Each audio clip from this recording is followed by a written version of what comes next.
Can you imagine a night so ordinary it feels like any other, only to unravel into a nightmare of injustice? Picture this: a quiet pharmacy in Savannah, Georgia, its dim lights casting a sickly yellow glow into the sticky, humid night. A hard-working black woman, Gloria Tate, steps through the door, her body aching from a grueling double shift. She's 58, a nurse who spent 3 decades mending broken bodies and comforting shattered souls, yet all she wants is to pick up her prescription and collapse into the comfort of home. But oh, how quickly things spiral. A simple clerical error morphs into suspicion, and 2 corrupt cops storm in, ready to make an example of her. They think they can humiliate her, frame her, strip her dignity without a second thought. What they don't know, what they could never imagine, is that Gloria is not alone, and the storm she's about to unleash will tear through their world like a hurricane. Are you ready for the twists that'll leave you speechless? It was supposed to be just another night, nothing out of the ordinary. Gloria Tate, exhausted but resolute, clocked out after 16 hours of relentless hospital rounds. Her feet throbbed with every step, her back stiff from bending over patients, her heart heavy from the weight of caregiving. All she could think about was grabbing her blood pressure meds and sinking into her worn-out couch at home. The Georgia air clung to her skin, thick and oppressive, the kind of humid night where even the breeze feels too tired to stir. The local pharmacy, tucked into a sleepy suburban strip mall, stood mostly dark, its windows glowing with a faint, eerie light that seemed to flicker with unease. Gloria eased her old sedan into a parking spot beneath the one flickering streetlight, its weak beam barely cutting through the shadows. She grabbed her purse, her movements slow but deliberate, and headed inside. Can you picture her, moving with that quiet grace nurses carry, a dignity that shines even when their bodies beg for rest? The pharmacy was nearly deserted, the air heavy with the scent of antiseptic and boredom. A teenage clerk slouched behind the counter, yawning as he scrolled through his phone, barely registering the world around him.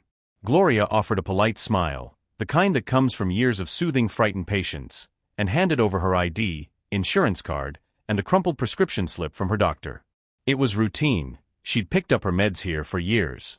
The kid, half asleep, scanned her documents with a lazy flick of his wrist, his fingers clacking on the register as he muttered under his breath. But the minutes dragged on, longer than they should have.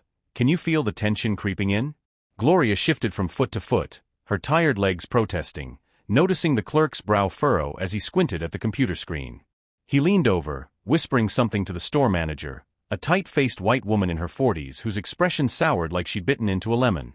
The manager glanced at Gloria, her eyes narrowing, then flicked her gaze back to the screen, her lips pursing into a thin, judgmental line.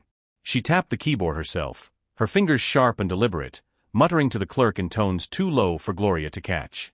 The air shifted, subtly, unmistakably, like a cold wind slipping through a cracked window. Gloria felt it instantly, that heavy, invisible weight settling on her shoulders. Oh, how every black person knows this feeling, the slither of suspicion that coils into a room before a word is even spoken. Have you ever felt the sting of being judged without cause?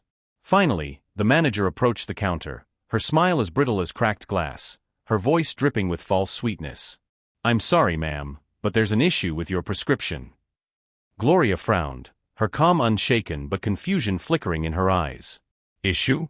I've picked up this same medication here for years." The manager's hands twitched, betraying her unease. "The account details, they don't match. I'm afraid we can't process this tonight." Gloria leaned in, her voice steady but firm. "That's not possible. You have my ID, my insurance card, everything matches. Check again." But the woman stiffened, stepping back as if Gloria's insistence was a threat. "I'm going to have to ask you to wait here, ma'am," she said, her tone sharpening. "We've contacted the authorities to investigate." Can you believe the audacity of that accusation? Gloria's heart skipped a beat. Had she misheard? "Authorities," she echoed, her voice quiet but laced with a dangerous calm. The clerk shrank back, his eyes fixed on the floor, as if he could disappear into it. The manager's chin lifted, her posture screaming that she'd already decided Gloria's guilt. Gloria took a slow, deliberate breath, drawing on years of keeping cool in chaotic emergency rooms. But this wasn't just poor service. This was colder, uglier, the familiar stench of being judged by her skin before she could even speak. How does such prejudice still fester in a place meant for care? Outside, the faint wail of sirens pierced the warm night air, growing louder, closer.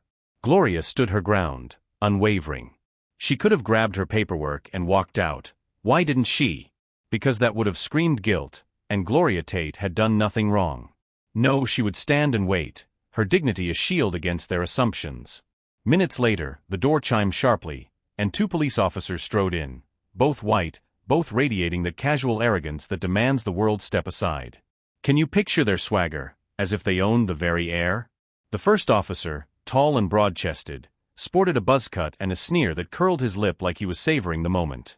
The second, younger and thinner, hung back, his uncertainty flickering as if he wasn't sure whether to relish this or recoil. Gloria caught their quick, lazy glance. Not curiosity, but assumption, a look that branded her guilty before she could blink. The manager scurried forward, her voice dropping into a fake humble whisper. "That's her," she hissed, pointing at Gloria like she was unmasking a thief. "She tried to pick up medication fraudulently. The accounts don't match. I think she's using someone else's insurance." Can you feel the betrayal in those words, the rush to condemn?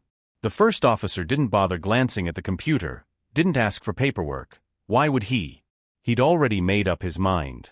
He squared his shoulders, advancing on Gloria like a predator circling prey. "Ma'am," he said, his voice oozing condescension, "I'm going to need you to step outside." Gloria stood taller, her spine rigid with defiance. "I haven't done anything wrong," she declared, her words clear and unshaken. The younger officer shifted, his discomfort palpable, but he stayed silent. The manager folded her arms, her eyes glinting with smug satisfaction. The first officer's hand drifted to his belt, his tone hardening. "We can do this the easy way or the hard way." The threat was raw, unmasked. Can you hear the menace in his voice? Customers in the pharmacy began to stare, their eyes wide with shock or fear. A mother snatched her child's hand, hurrying away as if Gloria's presence was contagious. A man by the cold medicine aisle pulled out his phone, his camera flashing as he started recording. Gloria caught the movement. Good, let them record. Let the world see this injustice. Still, a familiar heat surged in her chest, a tight knot of rage and humiliation twisting together.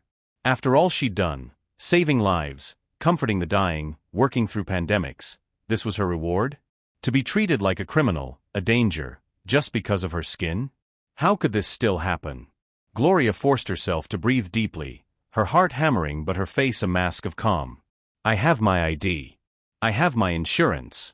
I have proof this prescription is mine," she said evenly, holding up the documents with a steady hand.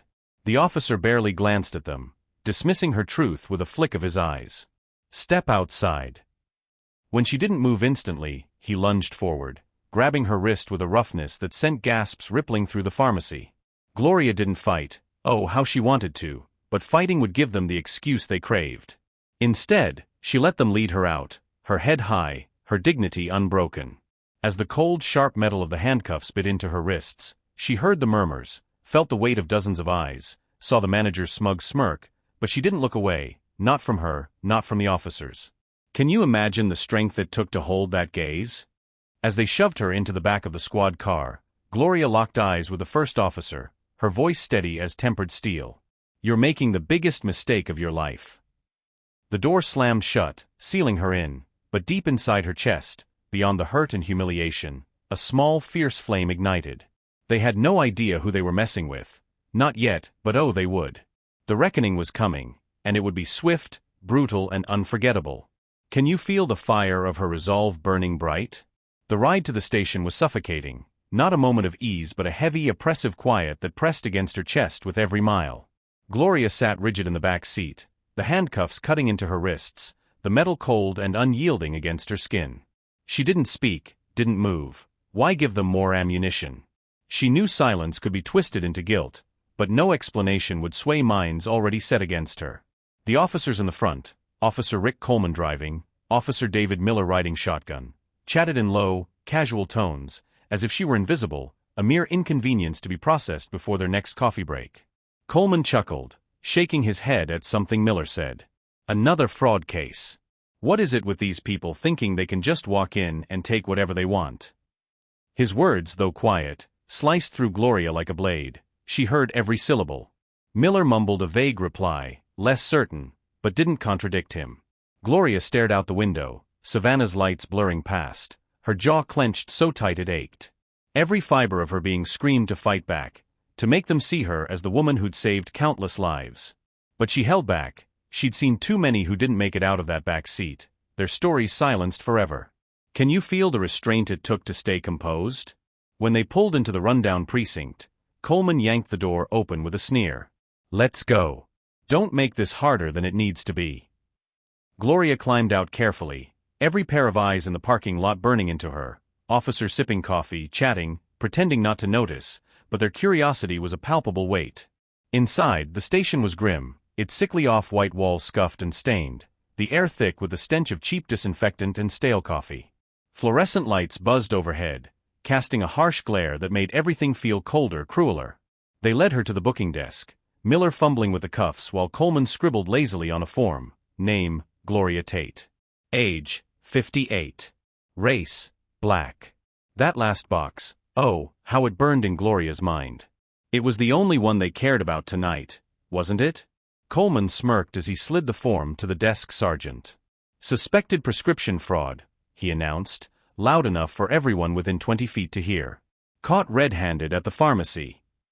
The sergeant, a balding man with heavy jowls, gave Gloria a fleeting glance, then shrugged. Another black woman, another statistic, just another night.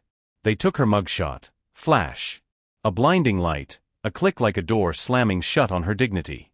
Then they fingerprinted her, pressing her sore wrists roughly against the ink pad, rolling each finger with mechanical indifference, as if her guilt was a foregone conclusion. Can you imagine the humiliation of being treated like a number, not a person? They marched her to the holding cells, Gloria's shoes squeaking on the linoleum, each step deliberate, defiant. As they passed through the station, she caught fragments of their careless chatter. What's she in for? Fraud, I think. Figures. Every word stung, not because she believed their lies, but because she knew how easily they could take root, becoming truths in the minds of those who refused to question. They shoved her into a cell, a bare, cold metal bench bolted to the wall, and slammed the door with a clang that echoed like a gunshot. Coleman leaned against the bars, his smirk oozing malice. "You want to tell us the real story now," he mocked. "Might go easier if you come clean." Gloria met his gaze, unflinching, her voice steady as granite. "The real story is you're going to regret tonight." Miller snorted from across the hall. "Yeah, sure. You got a magic lawyer hiding in your purse or something?" She didn't answer. She didn't need to. Coleman shrugged, feigning indifference. "Suit yourself. You can sit here and think about it." Their boots thudded away, leaving her alone with the buzzing fluorescent lights and the acrid smell of bleach and despair. Can you feel the isolation, the weight of being dismissed? Gloria sat still, hands resting in her lap, her breathing slow, measured. She turned her wrists, studying the red welts the cuffs had carved, proof not just of tonight's cruelty, but of what they'd always been willing to do when they thought no one was watching. The metal bench was hard, the concrete walls chilling, her body bone-tired, but beneath the exhaustion, beneath the bruises and humiliation, that flame burned brighter, fiercer. This injustice might have broken someone else, but not Gloria Tate. She'd faced worse, survived worse, and she wasn't alone. Can you sense the strength pulsing through her? Can you feel the weight of that moment, sitting alone in a cold, sterile cell, yet burning with a fire that no injustice could extinguish? Picture Gloria Tate, her wrists stinging from the bite of handcuffs, her heart pounding with a fury she's learned to channel into steely resolve. The harsh buzz of fluorescent lights above her cell casts flickering shadows on the gray concrete walls, each hum a reminder of the world that tried to silence her. But oh, how wrong they were to think they could break her. Gloria, a 58-year-old nurse who spent 30 years stitching together broken lives, sits upright on that unforgiving metal bench, her hands folded in her lap, her breathing slow and deliberate. Can you imagine the strength it takes to hold on to dignity when everything around you screams defeat? She examines the red welts on her wrists, raw and angry, proof not just of tonight's cruelty, but of a system that's always been ready to crush those it deems unworthy. The bench is hard, the walls icy, her body aching from a double shift that left her bones weary, but beneath it all, that flame in her chest burns hotter, fiercer. This injustice might have shattered someone else, but not Gloria Tate. She's faced worse, survived worse, and oh, the power of this truth, she's not alone. Can you sense the storm gathering, ready to upend their world? The memory of that night in the Savannah pharmacy still sears her mind. Can you picture it? A quiet, unassuming store, its dim lights spilling a sickly yellow glow into the humid Georgia darkness. Gloria, exhausted but resolute, had clocked out after 16 grueling hours, her feet throbbing, her back stiff from endless hospital rounds, her heart heavy with the weight of caregiving. All she wanted was her blood pressure meds, a simple errand before collapsing into the comfort of home. The air clung to her skin, thick and oppressive, the kind of night where even the breeze feels too tired to move. The pharmacy, nestled in a sleepy suburban strip mall, stood mostly dark, its windows flickering with an eerie unease that seemed to whisper trouble. She'd parked her battered sedan under the one flickering streetlight, its weak beam barely piercing the shadows, and trudged inside, purse in hand, her steps slow but purposeful. Can you see her, carrying that quiet grace nurses seem to wear like a second skin, a dignity that shines even when exhaustion begs for surrender? The pharmacy was nearly empty, the air thick with antiseptic and apathy. A teenage clerk slouched behind the counter, yawning as he scrolled through his phone, barely noticing the world beyond his screen. Gloria flashed a polite smile, the kind honed from years of calming frightened patients, and handed over her ID, insurance card, and the crumpled prescription slip from her doctor. It was routine. She'd been picking up her meds here for years. The kid, half asleep, scanned her documents with a lazy flick, his fingers clacking on the register, muttering under his breath as if the task was beneath him. But the minutes stretched on, far too long. Can you feel the unease creeping in? Gloria shifted, her legs protesting, catching the clerk's brow furrow as he squinted at the computer. He leaned over, whispering to the store manager, a tight-faced white woman in her 40s whose expression twisted like she'd smelled something foul. The manager's eyes darted to Gloria, narrowing with suspicion, then flicked back to the screen, her lips pursing into a thin, judgmental line. She tapped the keyboard with sharp, deliberate strokes, muttering to the clerk in hushed tones Gloria couldn't catch. The air shifted, a cold, unmistakable chill settling over the room. Gloria felt it instantly, that heavy, invisible weight pressing on her shoulders, the slither of suspicion every black person knows too well. Have you ever been judged before you could even speak? Oh, how it stings. Finally, the manager approached, her smile as fragile as cracked porcelain, her voice dripping with false sweetness. I'm sorry, ma'am, but there's an issue with your prescription. Gloria's brow furrowed, confusion flickering but her calm unshaken. Issue? I've picked up this same medication here for years. The manager's hands twitched, betraying her nerves. The account details, they don't match. We can't process this tonight. Gloria leaned in, her voice steady, firm. D'était impossible. You have my ID, my insurance card, everything matches. Check again. But the woman stiffened, stepping back as if Gloria's insistence was a threat. I'm going to have to ask you to wait here, ma'am, she snapped, her tone hardening. We've contacted the authorities to investigate. Can you believe the nerve, turning a clerical error into a crime? Gloria's heart lurched. Had she heard right? Authorities, she echoed, her voice quiet but edged with a dangerous calm that could slice through steel. The clerk shrank back, eyes glued to the floor, wishing he could vanish. The manager's chin lifted, her posture screaming she'd already branded Gloria guilty. Gloria drew a slow, deliberate breath, tapping into the composure forged in chaotic emergency rooms. But this wasn't just bad service. This was uglier, colder, the familiar reek of prejudice that judged her skin before her words.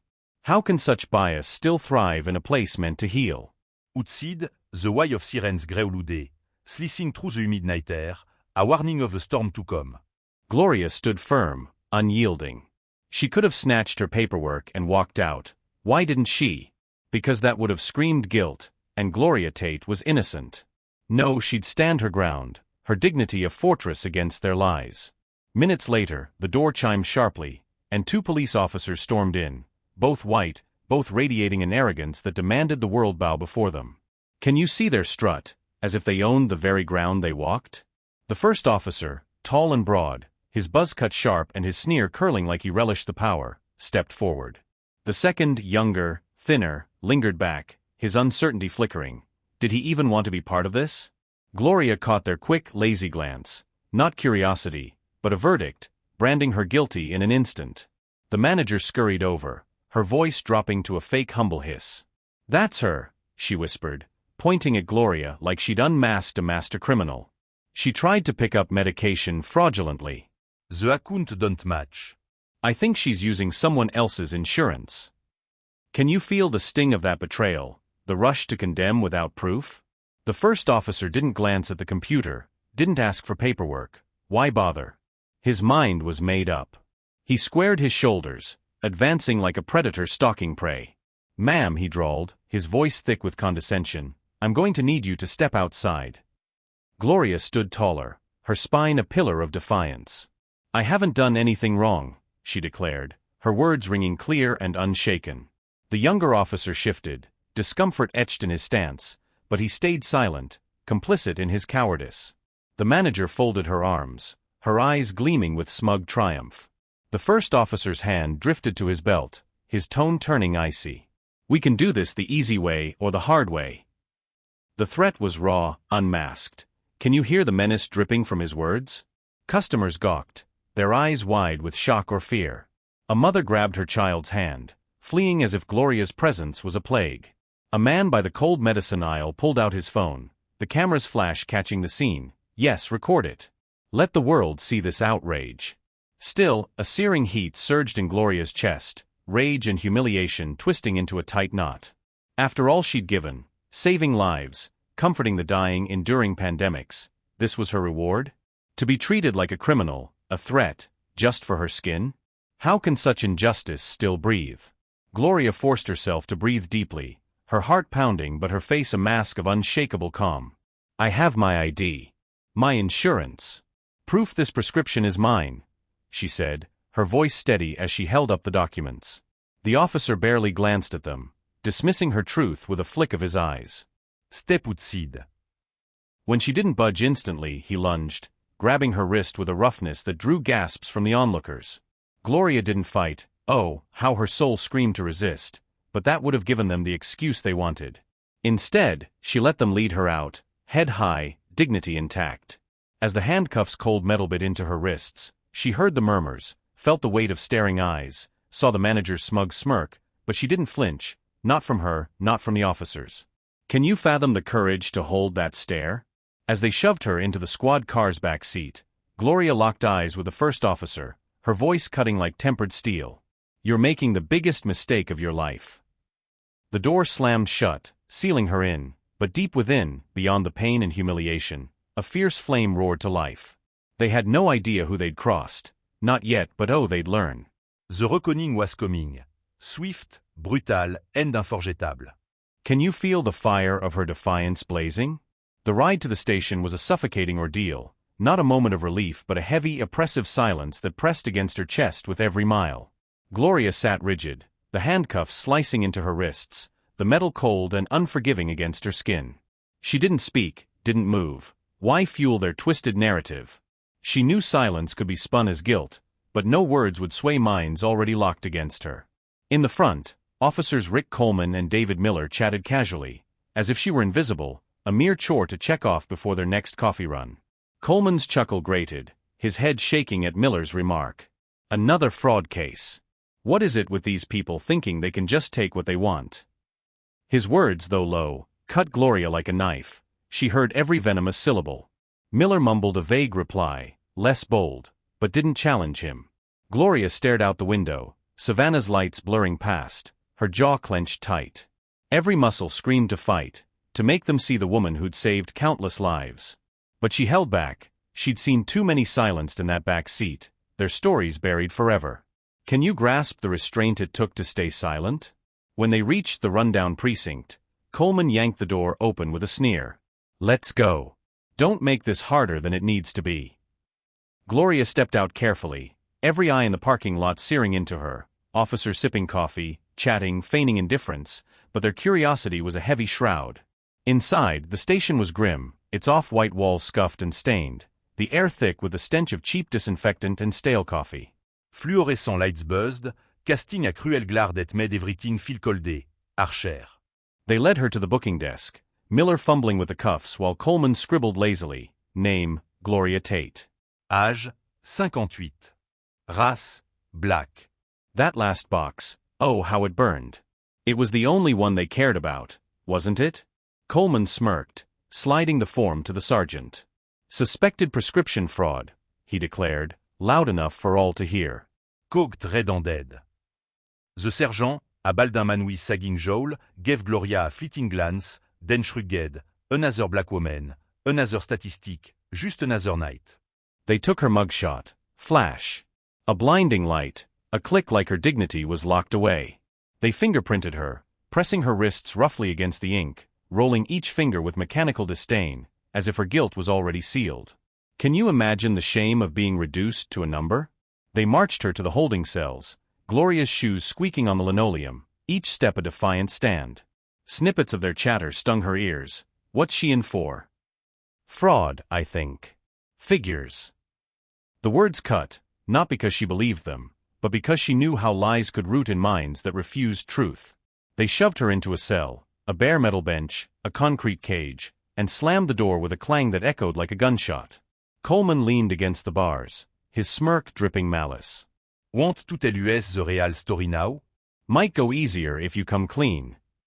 Gloria met his eyes, unflinching, her voice granite. The real story is you'll regret tonight. Miller snorted. Yeah, sure. Got a magic lawyer in your purse. She didn't answer. She didn't need to. Coleman shrugged. Suis yourself. Think about it. Their boots thudded away, leaving her with the buzzing lights and the stench of bleach and despair. Can you feel the weight of her solitude? Gloria sat still, hands in her lap, breathing measured. She studied the welts on her wrists, proof of their cruelty, of a system ready to crush the unseen. The bench was hard, the walls chilling, her body exhausted, but beneath it all, that flame burned brighter, fiercer. This might have broken another, but not Gloria. She'd faced worse, survived worse, and she wasn't alone. Can you feel her unbreakable spirit? Can you feel the tension crackling in that Savannah police station, where the air is thick with the stench of fear and regret? Picture the desk sergeant, his hand trembling over the ringing phone, hesitating as if it might sear his skin. Answer it. Walter Tate commands, his voice low but carrying the weight of a man who's seen justice bend to his will before. The sergeant snatches the receiver with shaking fingers, his voice a hoarse croak. Savannah PD.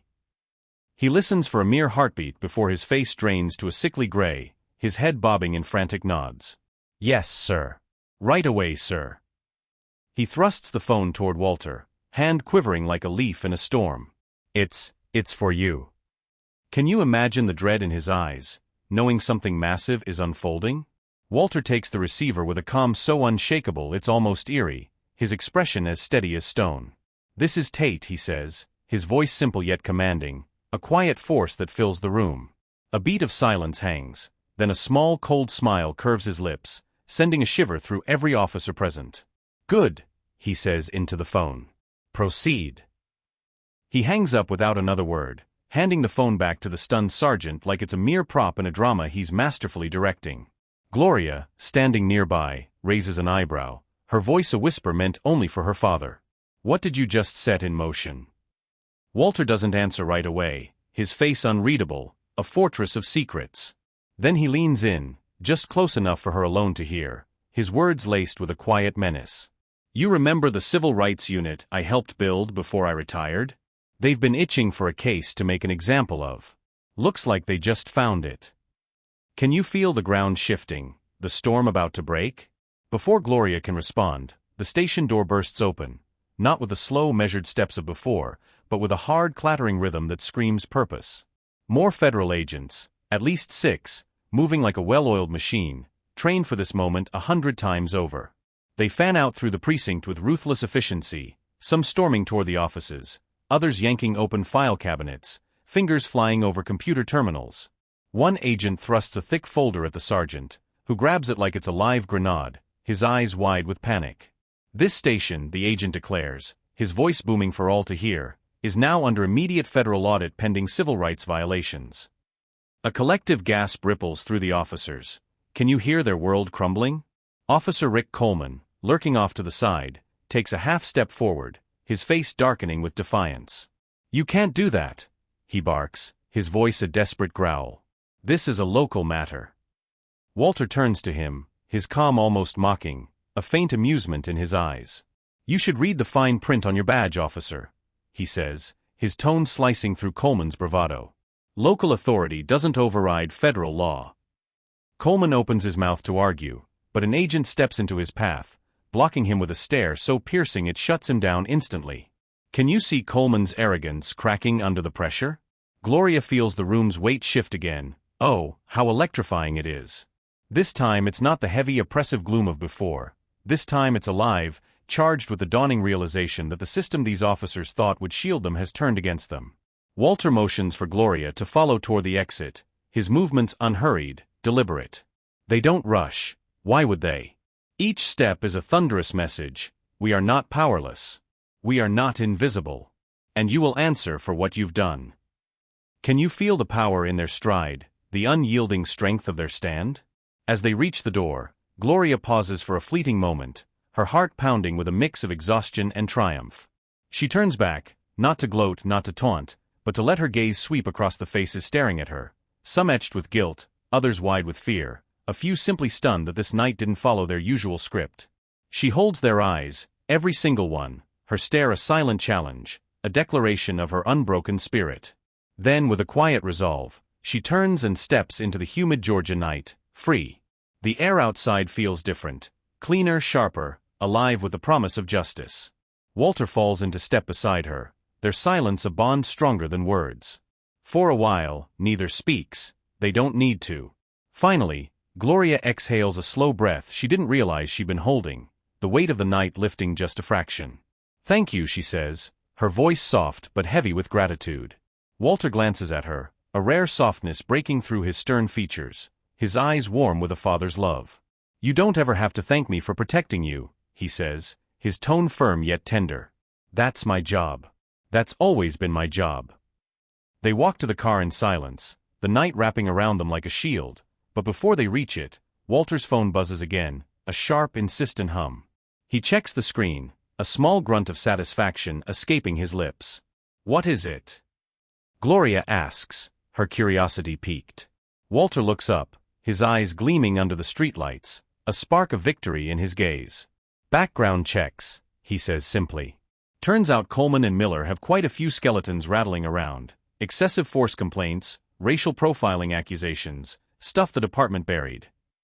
He slips the phone back into his pocket, a faint smile tugging at his lips. Not anymore. Can you imagine the shock those officers must feel, their secrets exposed? Gloria shakes her head, a humorless smile curling her lips, a mix of disbelief and grim satisfaction. "They really thought they could just make me disappear," she says, her voice tinged with the sting of their arrogance. Walter's face hardens, his eyes narrowing with a protective fierceness. "They thought you were alone," he says, his words a vow, a promise that no one would ever dismiss her again. He opens the car door for her, and as Gloria slides into the passenger seat, a strange sensation washes over her. Freedom. No cuffs digging into her skin, no concrete walls closing in, just the open air and the road ahead. She was free, but oh, the real fight was just beginning. Walter was right, they'd thought she was alone, and now they were about to learn just how wrong they were. Can you feel the tide turning, the justice rising? Walter starts the engine, the car rumbling to life with a low growl, and they pull away from the curb, leaving the precinct behind. Gloria glances back one last time at the station, its lights burning bright but flickering, like the old rules that said people like her had to accept whatever was done to them.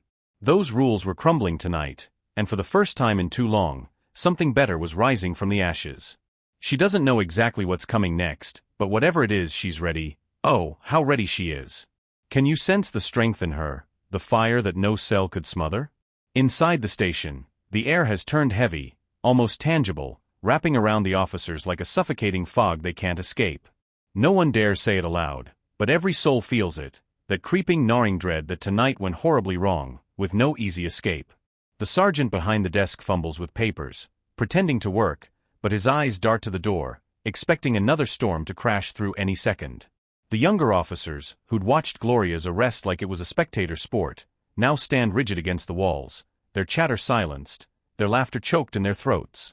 Can you imagine the panic setting in, their confidence unraveling? Coleman paces like a trapped beast, his boots thudding on the scuffed floor, his every glance a mix of fury and fear. Can he even choose which to feel? He looks to the exit, then to the internal phones that haven't stopped ringing since Walter Tate walked out with Gloria, each call a hammer blow to his crumbling bravado. His face twists, caught between rage and terror, like he's lost the script he's always followed. Miller slumps against the far wall, chewing his thumbnail until it bleeds, staring at the floor as if he could vanish into it if he wished hard enough. The clock ticks louder than seems possible, each second stretching, each minute taut enough to snap the room in two. Can you hear the relentless march of time, counting down their reckoning? Another phone rings, then another, sharp and unyielding. The sergeant grabs one, barks a few words, then slams it down, avoiding every gaze. Does he even dare to look up? No one asks what was said, they know it's bad news piling on worse. Out in the lobby, a crowd gathers, citizens, bystanders, those who saw the pharmacy incident, others who've caught the videos now spreading online. Their faces press against the glass doors, eyes wide, voices urgent, whispering in animated bursts. They don't have signs yet, but oh, they will. The storm is brewing, unstoppable. Can you feel the pulse of the people, demanding truth? Coleman halts his pacing, his jaw clenched so tight it might shatter. This is getting blown way out of proportion, he snaps, his voice a desperate plea to no one in particular. She resisted. She made it complicated. Silence answers him, even Miller doesn't back him up. Deep down, they all know the truth. Gloria didn't resist, didn't shout, didn't fight. She stood there, tired but dignified, while they cuffed her and paraded her like a trophy through a store full of gawking eyes. And now, every passing second fuels the evidence. Videos shared, posts going viral, eyewitness accounts piling up. The story's no longer Savannah's secret, it's spilling across the state, the country, a wildfire of outrage. Can you see their control slipping away? A new federal agent strides in, a woman with eyes like daggers and a jaw set tight, a black tablet tucked under her arm. She doesn't wait for permission, crossing the floor with quick, clipped steps, her voice low but commanding as she confronts the sergeant. "We need all body cam footage from tonight," she orders, unyielding. "Every second, no edits, no gaps." The sergeant hesitates, a fatal pause, and her eyes narrow to slits. "Now." He scrambles for the login, his fingers fumbling, hitting wrong keys in his panic. Coleman watches, fists clenched, his face a mask of defiance. "You can't just seize our footage without a warrant," he roars, but the agent doesn't flinch. "You waived that right the second you arrested without probable cause." "Congratulations," she retorts, her words a slap. Across the room, another agent plugs a device into the station server, pulling files faster than anyone can stop. Miller chokes out a small desperate sound, pinned by his own cowardice. Can you feel their world collapsing under the weight of their own actions? Coleman steps forward, voice rising in a last-ditch stand. "You don't know what you're dealing with." The female agent turns, her gaze locking onto his, cold and unflinching. "Oh," she says softly, "we know exactly what we're dealing with." Her words hang, sharp as a blade, cutting through the room's fragile bravado. The officers' murmurs grow frantic, some texting furiously, seeking guidance that won't come, their captains, unions, their old boy networks, all silent. They feel it, the system isn't protecting them this time, it's letting them dangle. The phone rings again, urgent, relentless. No one moves to answer. A curse echoes from the squad room, a coffee cup crashes, shattering like their illusions. Can you hear the chaos of their unraveling? The agent flips open her tablet, scrolling through bodycam footage with a calm that belies the storm she's unleashing. The screen shows Gloria at the pharmacy in stark, damning clarity, handing over her ID, explaining herself with unshakable calm, not resisting, not fighting, nothing to justify cuffs. And Coleman, sneering, mocking, manhandling her with a cruelty that needs no explanation. Frame by frame, the truth unfolds, unassailable, undeniable. No report can spin this, no lie can hide it. Coleman sees it, his chest heaving, hands twitching. Does he want to fight or flee? Miller collapses into a chair, face buried in his hands, broken by the weight of his complicity. The agent pauses the video, tapping the screen. "This," she declares, turning the tablet to face the room, "is what happens when you think no one's watching." Silence grips the room, no one speaks, no one moves. Gloria's voice echoes from the tablet, calm, steady, a prophecy fulfilled. "You're making the biggest mistake of your life." The agent's thin smile cuts deep. "Turns out," she says, "she was right." Can you feel the truth slamming home, unshakable and fierce? Can you feel the walls of that Savannah police station trembling as the truth rips through their flimsy defenses? Each damning video chips away at the lies the department thought they could hide behind. No spinning this, no plausible deniability, no sweeping it under the rug. Gloria Tate's voice echoes from the tablet, captured by the body cam, calm and unyielding despite the cruelty she faced. "You're making the biggest mistake of your life." The federal agent's thin smile cuts like a blade as she turns the screen to the room. "Turns out," she says, her voice sharp with vindication, "she was right." Can you hear the weight of those words, landing like a gavel on their guilty consciences? Out in the lobby, the crowd swells, signs waving, chants rising, a tide of righteous anger. The press descends, cameras flashing against the glass, microphones pressed to the doors. The outside world is pounding, and for the first time, the officers inside realize they can't keep it out. Have you ever seen justice knock so fiercely? The desk sergeant slumps, the fight draining from him like air from a burst tire, his face pale with the dawning horror of what's unfolding. One by one, the officers of Savannah PD feel the ground shift. They're not just facing a bad night, they're staring down real judgment, and it's only just begun. The station door swings open again, the atmosphere snapping so tight you can almost hear it crack. Walter Tate strides in like he owns the place. And tonight, doesn't he? Flanking him are two high-ranking Department of Justice officials, their badges glinting under the harsh fluorescent lights, their faces carved from unyielding stone. Behind them, two more federal agents carry heavy black cases, oh, the kind that spell doom for whoever they're targeting. Can you feel the room freeze, the air itself holding its breath? Every officer stops dead, some snap to attention, old habits kicking in like soldiers before a general, others gape wide-eyed, as if witnessing a force they can't comprehend. Walter says nothing at first, letting the moment stretch, letting them feel the power shift, the ground quaking beneath their feet. The desk sergeant stammers a half-formed protest, but Walter silences him with a single look, a quiet, devastating glare that screams, "Your time's up." Officer Rick Coleman lurks at the back, arms crossed tight, chin jutted in stubborn defiance, but even he can't hide the nervous dart of his eyes to those federal badges, to the grim faces of agents fanning out through the station. Can you see his bravado crumbling, his arrogance no match for what's coming? Walter finally speaks, his voice low, steady, slicing through the silence like a blade. "My name is Walter Tate," he declares, though half the room knows the legend. Retired special agent in charge FBI, now a consultant for the DOJ's Civil Rights Division. He lets the weight of his title settle, a storm cloud over their heads. And as of 30 minutes ago, he continues, his tone razor-sharp, this police station is under federal review for multiple violations of constitutional and civil rights. Officer David Miller lets out a choked gasp, a whimper caught between fear and disbelief. Coleman shifts, trying to look casual, but his failure is painfully clear. Can you feel his panic seeping through the cracks? Walter turns slowly, locking eyes with every officer, his gaze a cold, unyielding certainty that's more terrifying than any shout. "We're here to make sure justice isn't just a word painted on the wall," he says, each syllable a hammer blow. A DOJ official steps forward, pulling a stack of documents from his briefcase. "Effective immediately," he announces, his voice booming, "Officers Rick Coleman and David Miller are suspended pending investigation into civil rights violations, wrongful arrest, and misconduct." The words land like thunderclaps, shaking the room. Coleman opens his mouth to protest, but Walter cuts him off with a single raised hand. "Save it," he snaps. "You'll get your chance to talk, under oath." An agent hands two sealed envelopes to the sergeant, official suspension notices. The sergeant takes them with trembling hands, his face ashen. Another agent approaches Coleman and Miller, arms outstretched. Badges and weapons. "Now." Can you imagine the humiliation, their power stripped away? For a moment, Coleman looks ready to fight. His chest heaves, fists clench, eyes blaze with fury. But there's nowhere to run. Slowly, reluctantly, he unpins his badge and slams it onto the desk, the rattle echoing like a death knell. He yanks his gun from its holster, setting it down with a harsh clatter that screams defeat.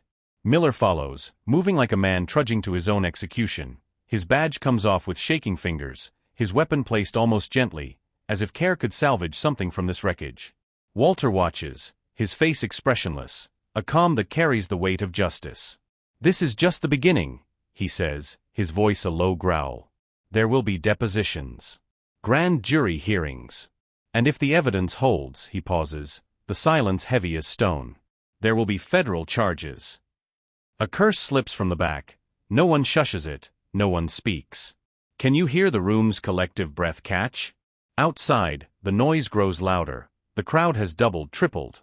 Reporters jostle, camera flashes strobing against the dark glass, protest signs bobbing in a sea of anger and hope, demanding justice. Walter nods toward the door. You should understand something, he says, his voice quiet but lethal. This won't fade when the cameras leave. This isn't a story that dies in a week. He fixes his gaze on Coleman, stripping him bare. You thought you could humiliate my daughter. Silence her. Shove her into a system built to crush her. Walter steps closer, his voice dropping, dangerous as a blade. You didn't just attack my family, you attacked every person told they don't belong, treated like a criminal for daring to exist. Coleman swallows hard, his bravado slipping like a cheap coat in a storm. Can you see his defiance shattering? And now.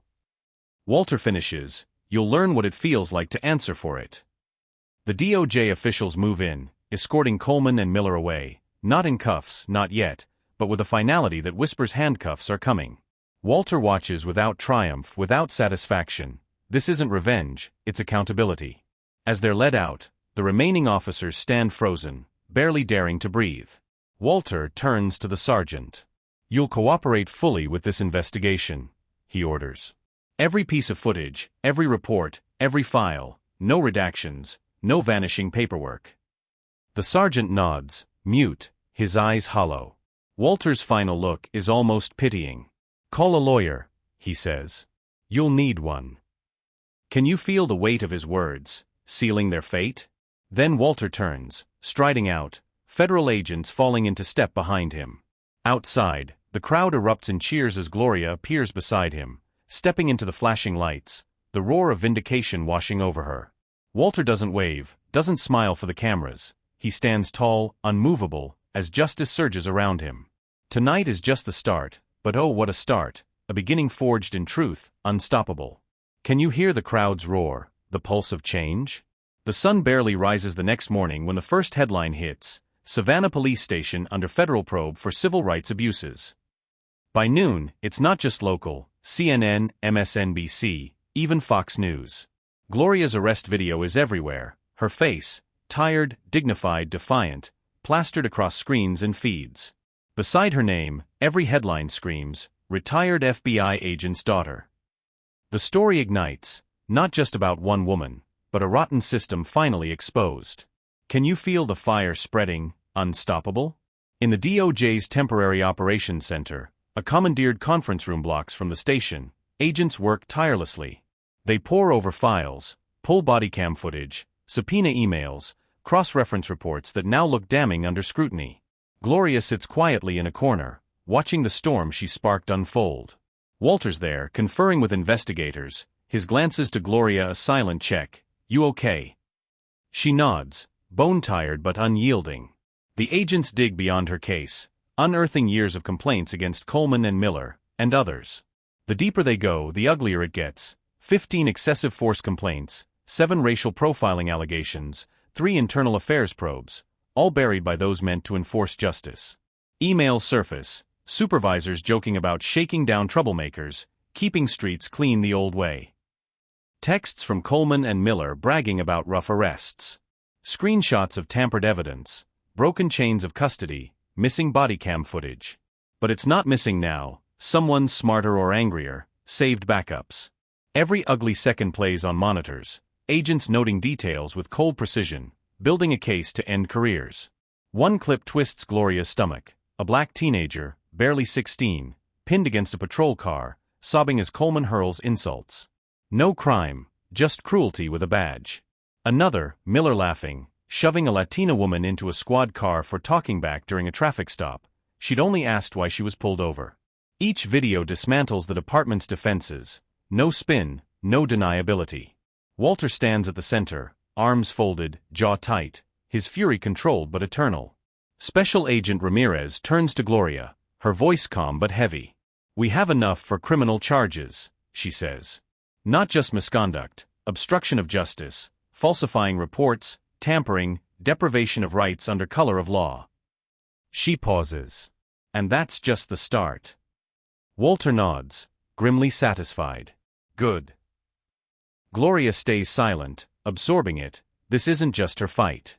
It's for the teenager, the woman, the countless others without a Walter Tate in their corner. Can you feel the justice for them all? Can you feel the fire of justice blazing through that Savannah DOJ Operations Center, where every video, every damning frame, dismantles the corrupt defenses of a broken system? Each clip erodes the lies the police department thought they could hide behind. No spin can save them, no denials can mask the truth, no broom can sweep this away. Walter Tate stands at the heart of it, arms folded tight, his jaw clenched, a silent rhythm tapped out by his fingers against his bicep, betraying the fury simmering beneath his stoic facade.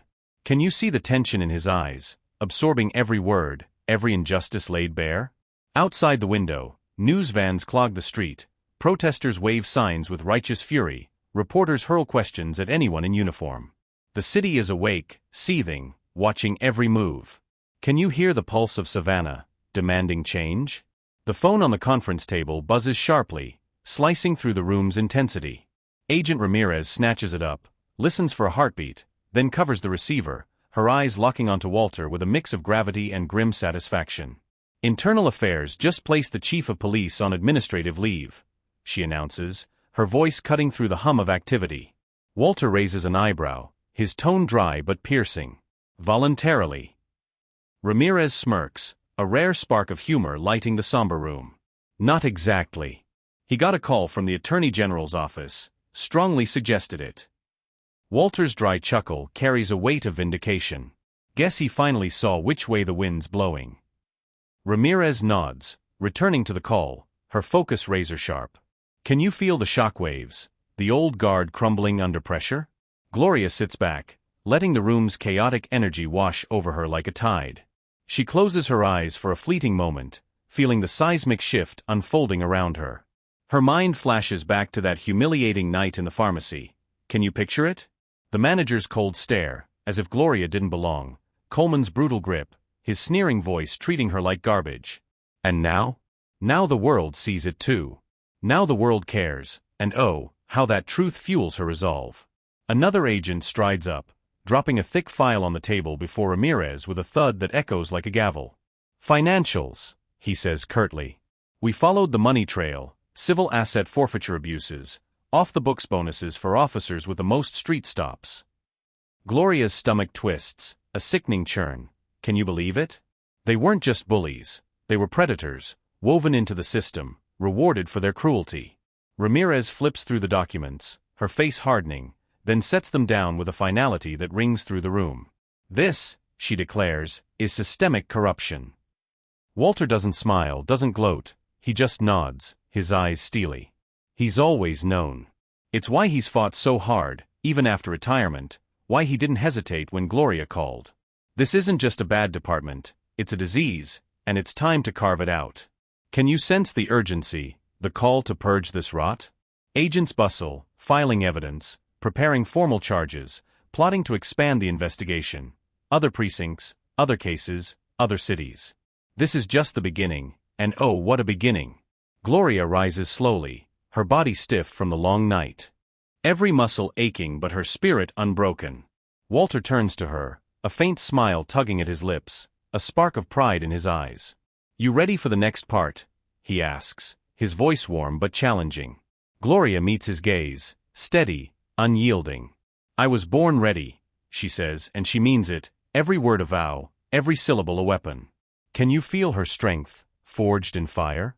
By the time Gloria and Walter step into the press conference that afternoon, the room is a pressure cooker, packed wall-to-wall with reporters cramming every inch, cameras stacked 3 deep, microphones aimed like spears at the podium.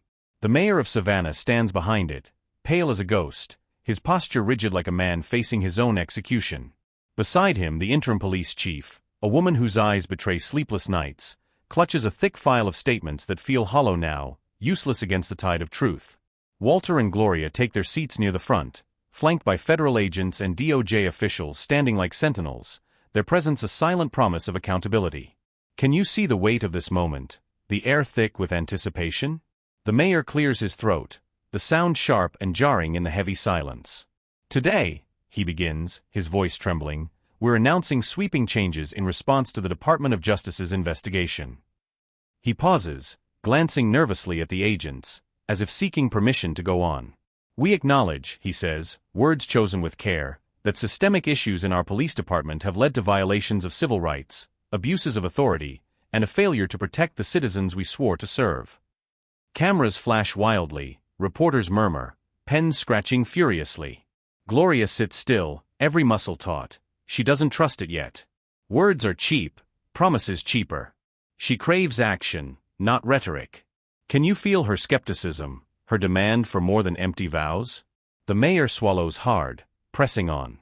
Effective immediately, Officers Rick Coleman and David Miller are terminated from the Savannah Police Department. A roar erupts outside. Cheers, applause, the release of pent-up rage that's been simmering all night. The mayor waits, letting the sound crash over him, then continues. Furthermore, criminal charges are being filed against both, including obstruction of justice, falsifying reports, unlawful arrest, and civil rights violations under federal law. Another burst of flashes lights the room, but it's not enough, not yet. Gloria feels it deep in her bones. Justice demands more. The mayor flips a page of notes, his hand shaking. "We're also launching a full independent review of all complaints filed against the department over the last decade. A federal monitor will oversee all activities moving forward." He takes a deep breath, dreading the next words. "And we offer our public apology to Miss Gloria Tate." All eyes snap to her. His voice drops, heavy with rehearsed regret. "We recognize Ms. Tate was wrongfully detained, humiliated, mistreated. Her dignity was stripped by those who abused their power. For that, we're deeply sorry." Can you hear the hollowness in his words, so thin against the weight of her pain? The apology hangs, brittle and frail, as if he knows it can't undo what was done. Gloria doesn't move, doesn't blink. She lets the silence stretch, refusing to ease their guilt. Walter sits beside her, relaxed yet vigilant, his eyes scanning the room, waiting. The interim chief steps forward, her voice stronger than the mayor's. "We're committed to rebuilding the trust we've broken," she declares. "We'll implement mandatory racial bias training, overhaul internal reviews, open channels for community oversight." More promises, more plans. Gloria listens, filing each word away. Promises are easy under the spotlight, but what happens when the cameras leave? Can you sense her resolve, holding them to account? Reporters erupt, questions flying like arrows. When did the department know about Coleman and Miller's complaints? How deep does the corruption run? Will higher-ups face consequences? "Ms. Tate, how do you feel right now?" Gloria rises slowly, and the room falls silent, every eye locked on her. She doesn't need the podium. Her presence commands the space. "I didn't survive last night just to hear empty apologies," she says, her voice calm but cutting like steel. "I'm here because people like me have been ignored, dismissed, destroyed for too long." A ripple runs through the crowd, reporters leaning forward, hanging on her words. "I'm not special. Not unique. I'm just the one with someone powerful enough to answer my call. But there are hundreds, thousands who don't, who never see their names in headlines, who never get justice." Her gaze sweeps the room, sharp, unwavering. "I accept your apology," she says, her voice silk-wrapped steel, "but I won't accept anything less than real lasting change." Cheers explode outside, so loud the windows rattle. Gloria turns, walking out, leaving the officials scrambling in her wake. Can you feel the power in her stand, shaking the foundations? The crowd parts like a sea as she steps into the sunlight, reporters shouting, protesters chanting her name, strangers reaching to touch her shoulder, as if her strength could spark their own. Walter follows, silent, his pride a quiet force beside her. At the crowd's edge, Gloria pauses, taking it in, the people, the cameras, the electric charge in the air. It's bigger than her now, bigger than she ever dreamed in that cold cell, wrists bound, head pounding. This is a movement, and it's only just begun. Walter leans in, his voice a whisper for her alone. "You changed something today." Gloria's smile is small, tired, woven with sadness and hope. "Maybe," she says, "but not enough." Walter chuckles softly. It's a start, messy, imperfect, but oh, how it feels like the world's tilting toward justice. Gloria Tate, nurse, survivor, fighter, stands at the center, exactly where she belongs. Can you see her, a beacon of change? The weeks that follow move like a whirlwind.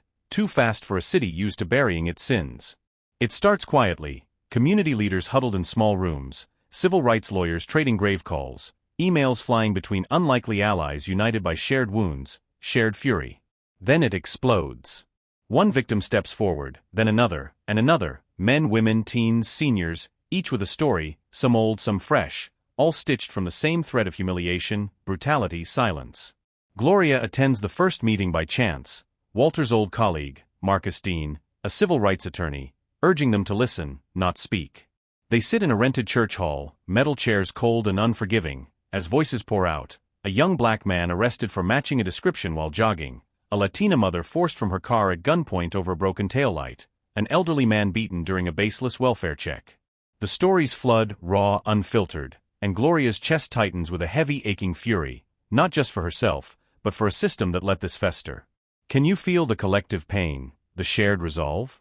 Walter sits beside her, stone-faced, arms crossed, but the tension in his jaw, the silent tap of his fingers, betrays his rage.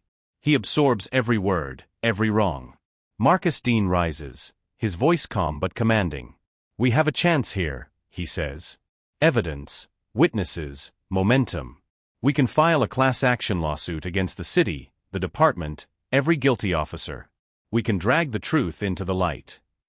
The room hums, some fearful, some doubtful, a few burning with resolve. Marcus's eyes find Gloria. "But we need someone to lead, someone the public knows, someone they trust." Every gaze turns to her, the weight crashing down. For a moment, she wants to shrink away, to pass the burden. But she thinks of that cell, the cuffs, Coleman's sneer, the teenager's trembling hands, the woman's silent sobs, the haunted faces here. She stands, the room silent. "I'll do it," she says, voice steady, unyielding. And that's it, the spark that ignites the fight. Can you hear the call to action? The lawsuit moves like lightning. Within a month, the legal team files papers, dozens of plaintiffs, hundreds of pages of abuses, demanding accountability, reparations, oversight. The city fights back, hiring slick lawyers, issuing statements denying systemic issues, tossing out isolated incidents and miscommunications. But it's too late, the evidence is crushing, public pressure relentless, media glare inescapable. Can you see the city's defenses crumbling under the truth? Can you feel the tremors shaking Savannah's corrupt foundations as the city's defenses crumble under the weight of undeniable truth? Cracks splinter through their fragile walls. First, the police chief's secretive resignation, slipping away in the dead of night, no press conference, no grand farewell, just a quiet exit that screams guilt. Then the suspension of half a dozen senior officers, their buried complaints finally unearthed, dragging them into the light. And finally, can you believe it? The mayor himself, announcing he won't seek re-election, hiding behind health reasons that fool no one. But oh, the fight doesn't end there. Other cities reach out, their voices urgent, community organizers, civil rights groups, even whistleblowers from within other departments, all craving advice, desperate for help, yearning for a blueprint to dismantle corruption from the inside out. Can you see the ripples spreading, a movement born from one woman's stand? One warm Georgia evening, Gloria Tate sits with her father, Walter, on her back porch, the crickets' chorus filling the air, the sky ablaze with deep purple and gold as the last slivers of sunlight fade over the horizon. She sips her sweet tea slowly, the cool glass grounding her, letting the quiet settle like a balm on her soul. "You ever think we'd see something like this?" she asks, her voice soft but heavy with wonder. Walter chuckles, a low rumble in his throat, his eyes glinting with a mix of pride and disbelief. "Not in my lifetime," he admits. Elle, not even in my wildest dream some days. They sit in companionable silence, watching the stars wink into view one by one, each a tiny beacon of hope. "It's not over, is it?" Gloria asks, her tone tinged with both weariness and resolve. Walter shook his head slowly, his gaze steady. "No," he says, "it never is. There'll always be another fight, another battle." He turns to her, his eyes fierce, brimming with pride. "But you made them see, Gloria. You made them care." Gloria's smile is real, tired but radiant, full of a hard-earned hope, not the blind, naive kind, but the kind forged in the crucible of struggle, the kind that blooms only after you've battled through the worst and come out standing tall. Can you feel the warmth of that moment, the bond between father and daughter? Inside, Her phone buzzes relentlessly. Another reporter, another rally request, the world clamoring for her voice. She lets it buzz, ignoring the noise. Tonight, she just wants to sit under the stars with her father, soaking in the peace of this hard-won moment. She'll pick up the fight tomorrow because now she knows, oh how she knows. The real power isn't in one lawsuit, or toppling corrupt officers, or exposing a broken system. It's in refusing to be silenced, in standing up, in being seen. No matter how many battles loom ahead, Gloria Tate is ready, more than ready. Once you start telling the truth, there's no going back. Can you imagine the strength it takes to carry that torch? 6 months later, Savannah is transformed, a city reborn. The protests have faded into memory, but their legacy endures in sweeping changes. New leadership in the police department, bold new policies, fresh faces walking halls once haunted by old ghosts. For the first time in ages, the community dares to believe. Can things really be different? Can change actually stick? Gloria stands at the back of the federal courthouse, her heart steady as she watches the trial's final moments unfold. The polished floors gleam under fluorescent lights, the air thick with anticipation, every breath weighted with the gravity of justice. At the defense table, Rick Coleman and David Miller sit, their suits wrinkled, their faces pale, stripped of the arrogant smirks and swagger that once defined them. They look smaller, diminished, not by the trial, but by the relentless truth that's finally caught up. Can you see their defeat, etched in every line of their faces? The jury files in, their expressions unreadable, the silence so heavy it could crush stone. Gloria watches, unblinking, as the foreman rises, the verdict slip trembling in his hands. On the charges of obstruction of justice, guilty, he declares. On falsifying police reports, guilty. On unlawful arrest and deprivation of civil rights, guilty. Guilty. Guilty. The words echo like thunder, bouncing off marble walls, settling like dust in the courtroom's corners. Coleman slumps forward, his head in his hands, broken by the weight of his own actions. Miller starred, eyes low, à shell of the man who once logued at Gloria Espin. Neither dares meet her gaze. How could they? The judge thanks the jury, adjourns the court, and the room stirs, papers rustling, whispers rising, but Gloria remains rooted, letting the moment wash over her. It's not triumph, not vengeance, but a deep, satisfying tiredness, the kind that comes after a brutal fight where you've poured your soul onto the battlefield. Walter touches her elbow gently, his voice warm and low. You ready to go home? Gloria nods, a quiet peace settling in her chest. Can you feel the relief, the hard-won closure? They walk out together, past reporters shouting questions, cameras flashing like lightning, onlookers craning for a glimpse of the woman who's become a symbol of resistance. Outside, the air is cool, sweet, kissed with the first hints of spring. Azaleas bloom along the sidewalks, their vibrant colors a defiant burst against the old brick buildings. Gloria Tate a dit Brice, fit un hurlung. Freedom smell différent today, richer, fuller. Marcus Dean waits at the courthouse steps, his briefcase slung over his shoulder, a broad smile lighting his face. You did it, he says simply, his voice warm with admiration. Gloria shakes her head, her smile steady. We did it. Walter claps Marcus on the back, and they stand there, savoring the moment, a crack in the system, why de neuf tout let light pour trou. Can you see the hope in their eyes, the promise of a new dawn? Walter's phone buzzes, another community leader, another plea for guidance, but he silences it, slipping it into his pocket.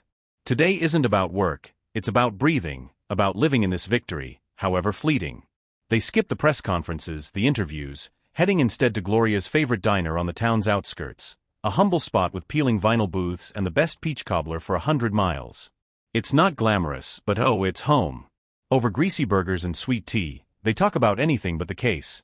Walter's stubborn tomato plants that refuse to grow, Marcus's daughter beaming with pride at her college acceptance, Gloria's dream of a long-postponed vacation, a place where she doesn't have to be strong every second, where she can just be. Can you taste the sweetness of that normalcy, so hard-earned? After lunch, Walter drops Gloria off at her house, and she lingers on the porch long after his car fades down the street, gazing at the quiet neighborhood, kids riding bikes, an old couple strolling with their dog, the world spinning on as if nothing's changed. But for Gloria, everything has. For the first time in forever, she believes she can have a life beyond survival, beyond the fight. Inside, she kicks off her shoes, pads barefoot to the living room, and collapses onto the couch with a sigh that rises from the depths of her soul. Her phone buzzes, another rally, another interview, but she smiles faintly, setting it face down on the coffee table. Not today. Can you feel the peace in her choice, the power of reclaiming her moment? Today she's not a symbol, not a fighter. She's just Gloria, the woman who endured humiliation in a pharmacy, was thrown into a cell, dragged through the mud, and rose anyway. The woman who refused to let them define her, who showed a city, maybe a nation, that dignity isn't something others can give or take. It's something you carry deep within, unyielding even when the world tries to tear it away. She closes her eyes, the hum of the ceiling fan blending with the distant laughter of kids playing outside. She's won, not because the system's perfect, not because the fight's over, but because she's still here, still standing, still fighting, perhaps inspiring others to rise too. Can you hear the quiet triumph in her breath? The road ahead will be tough, more battles, more nights when the weight feels crushing. But Gloria knows something now, something unshakable. She's more than what they did to her, more than their assumptions, their handcuffs, their small, cruel minds.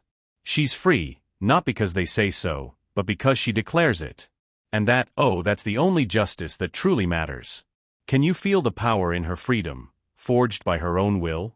Looking back at Gloria's story, it's tempting to call it a personal victory, but it's so much more. It's a blazing reminder that injustice lurks everywhere, often hidden in plain sight, and it takes raw courage, relentless persistence, and the will to stand tall against overwhelming odds to change it. This isn't just about one arrest, it's about every moment someone was treated as less, every voice silenced, every wrong buried because no one believed they could fight back. Gloria's battle screamed at standing up meters, no matter how grueling, how long the road. It's a lesson we can carry, speaking out for a neighbor, fighting for justice in our communities, teaching the next generation that dignity and respect are non-negotiable. If this story stirred your soul, if it lit a spark of hope or rage, share it with someone who needs to hear it. Because together, when we refuse to look away, when we stand up instead of standing by, we're stronger than we could ever be alone. Can you feel the call to join the fight, to make a difference? Gloria Tate's story is a gut punch of raw emotion and unyielding courage that leaves me both heartbroken and inspired. The injustice she faced. Humiliated, cuffed, and dehumanized in a pharmacy for no reason other than her skin color, is a searing reminder of how deeply prejudice can wound. Can you imagine the sting of being judged before you even speak, your dignity stripped by those meant to protect? Yet Gloria's response is nothing short of awe-inspiring. Her refusal to be silenced, her strength in standing tall against a corrupt system, and her transformation of personal pain into a movement for change ignite a fire in my heart. She didn't just fight for herself, she fought for every silenced voice, every unseen victim, and that's where the true power lies. Walter's fierce support, the community's rising tide, and the legal victories that followed show what's possible when courage meets solidarity. The story's emotional depth, Gloria's quiet moments on her porch, her hard-earned hope, her dream of a life beyond survival, tugs at the soul, reminding us that justice isn't just about punishment, it's about restoring dignity. I'm moved by her resilience, her insistence on being seen, and the way she turned a nightmare into a beacon for others. This isn't just a story, it's a call to action. It challenges us to confront injustice, to stand with the marginalized, to believe change is possible. Gloria's fight stirs hope, rage, and a profound gratitude for those who, against all odds, refuse to back down. Her legacy is a reminder, we're stronger together, and every voice matters. How can we not be inspired to carry that torch forward?